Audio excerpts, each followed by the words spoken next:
You know, Jack Swilling is quite a character. We've talked a lot about him in other previous stories, but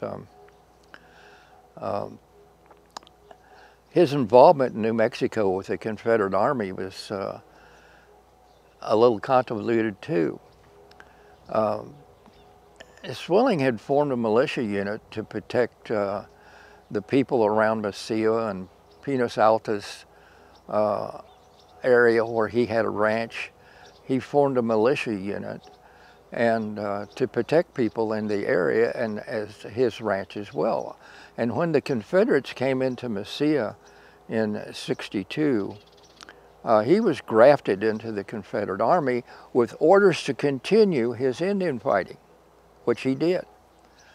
And as Sibley went on up the Rio Grande, taking fort after fort, up to Santa Fe, where the last battle took place near Santa Fe, I believe it was called Grinnell's Ranch or something like that. The volunteers got involved in that battle.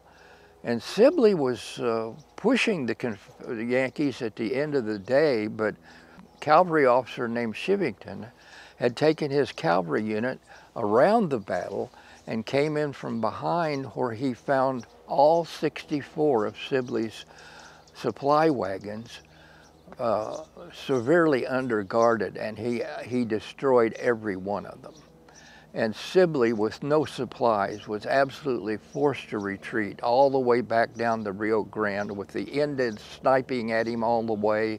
And men walked out of their shoes, were barefooted and ragged, and probably some of them actually starved to death. But when they got to Mesilla, they were in such dire straits. Swilling was ordered to confiscate cattle and pigs and sheep or whatever he could from the area, and Swilling absolutely refused.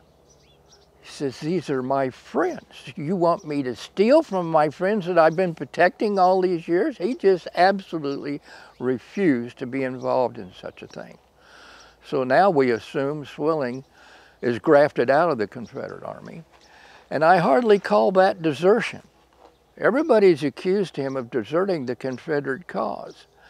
Well, he made good friends with Captain McLeave. He escorted all the way from Emil White's mill, with Emil White, by the way, all the way back to Mesilla. And Captain McLeave said that Swilling never did have the feelings about the South that the Confederates did. And he, as a civilian now, he'd run some dispatches for the Union Army, and he was also involved in a plot to capture Magna Coloradus. And it was here that he met Captain Walker, who had stayed out of the fray, but had kind of established a temporary fort called Fort West.